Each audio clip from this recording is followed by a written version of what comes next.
Le principe de cohérence, moi je l'appelle comme ça, c'est John Biggs qui est quelqu'un de très important dans le domaine de la pédagogie. C'est peut-être grâce ou à cause de lui qu'on a connu les réformes de Bologne, les approches par compétences. Biggs parle plutôt de l'alignement pédagogique.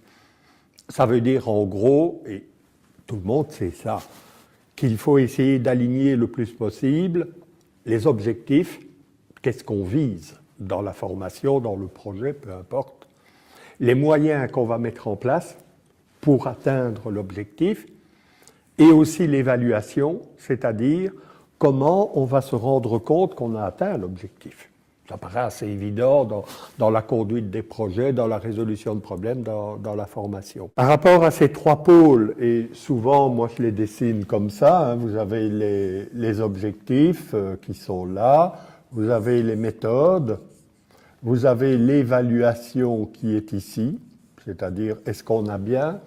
Moi, je rajoute quelque chose ici, évidemment, c'est la techno, c'est les outils. Et donc, comme nous allons parler du numérique dans l'école, dans la formation, évidemment, je me permets de compléter Biggs en rajoutant les outils et en invoquant la cohérence entre les outils, les objectifs et les méthodes. Alors, qu'est-ce que ça veut dire? Des choses très précises. Par exemple, au niveau des objectifs, que ce soit à l'école primaire, à l'école secondaire ou dans le supérieur, on nous serine, on nous casse les pieds aussi avec les approches compétences. Il faut tout à coup, depuis la fin du millénaire précédent, que les gens deviennent compétents. On n'a pas attendu la fin du millénaire pour avoir des gens compétents. Néanmoins, dans les discours, que ce soit l'Union européenne, l'OCDE, l'UNESCO, vos ministres de l'enseignement, mes ministres, etc., des compétences telles que développer l'esprit critique. Pourquoi vous me dites ça? Ça en lien avec l'infobésité que nous connaissons maintenant. On a des ressources partout. Si on n'a pas l'esprit critique, on est mort, finalement. L'esprit critique, le collaboratif, hein, on parle des réseaux sociaux, etc., ça ne vient pas de la gravitation universelle. Nous allons devoir apprendre à travailler avec ces nouveaux outils dans des choses que l'on faisait un tout petit peu à la bonne franquette, comme on dit, mais que nous allons devoir maintenant devenir des professionnels du réseau quelque part. La créativité, être capable de mener des projets, enfin, tout l'énoncé des compétences. Que nous dit le principe de cohérence? Alors, je vous donne un exemple. Un professeur de chimie vient me trouver et me dit vous savez, Monsieur Lebrun, à l'heure actuelle, dans les laboratoires, le chercheur, il n'est plus tout seul avec ses éprouvettes, mais c'est parfois des équipes de 30, 40 personnes qui travaillent. Oh oui, c'est vrai. Et donc, vous voudriez que vos étudiants développent la compétence à travailler en équipe. Oui, c'est ça. Et vous avez des idées sur comment faire? La méthode, le comment. Ah oui, je vais faire travailler mes étudiants en groupe sur des problèmes, des projets, etc.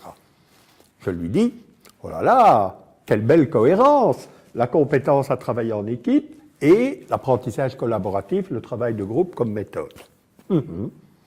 Et tout de suite la question, comment allez-vous évaluer ça? Je vais faire un examen. Et qu'est-ce que vous allez leur demander? Des exercices de chimie et je vais voir s'ils sont capables de les faire. Ouais, mais c'est pas ça que je vous demande. Vous m'avez dit que la compétence, c'était travailler en équipe, que la méthode, c'était on va faire du travail de groupe. Comment vous allez évaluer que tel étudiant dans le groupe a développé, un tout petit peu, la compétence à travailler en équipe? Ah oui, mais moi je suis prof d'UNIF, je ne sais pas faire ça. Eh bien voilà un des problèmes majeurs d'une pseudo-cohérence entre les objectifs et les méthodes, mais malheureusement ça coince au niveau de l'évaluation. Avec les outils, c'est la même chose. On va utiliser les réseaux sociaux pour que, vous savez, les tweet class, là, pour que les élèves apprennent à écrire un message concis, puissent commenter, répondre, partager, etc., etc. Super. Comment est-ce qu'on va évaluer la capacité de synthèse, puisque 140 caractères avec un tweet? Et donc moi, quand on me demande faut-il mettre des tablettes dans les mallettes, hein, on pose sans doute la question en France aussi, doit-on, peut-on être ami avec son élève sur Facebook? Moi, je réponds généralement, et là, je suis de nouveau entre le côté clair et obscur, ben moi, j'en sais rien. Quels sont vos objectifs?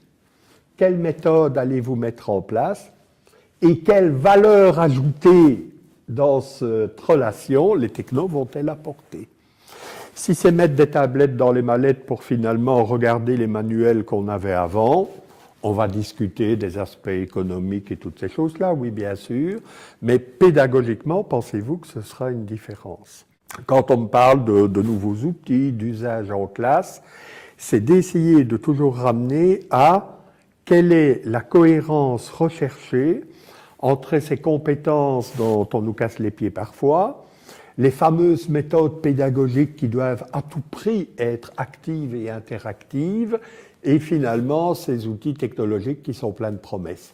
Et de nouveau, c'est pas ça qui m'intéresse tellement, ben les compétences, on a assez de bouquins là-dessus, les méthodes pédagogiques, on a écrit, les technos, ben on a des blogs et des machins comme ça, c'est comment on va faire fonctionner finalement tout ça ensemble. Ça, c'est une question que je continue à me poser, hein, parce que comme toute compétence, c'est jamais fini.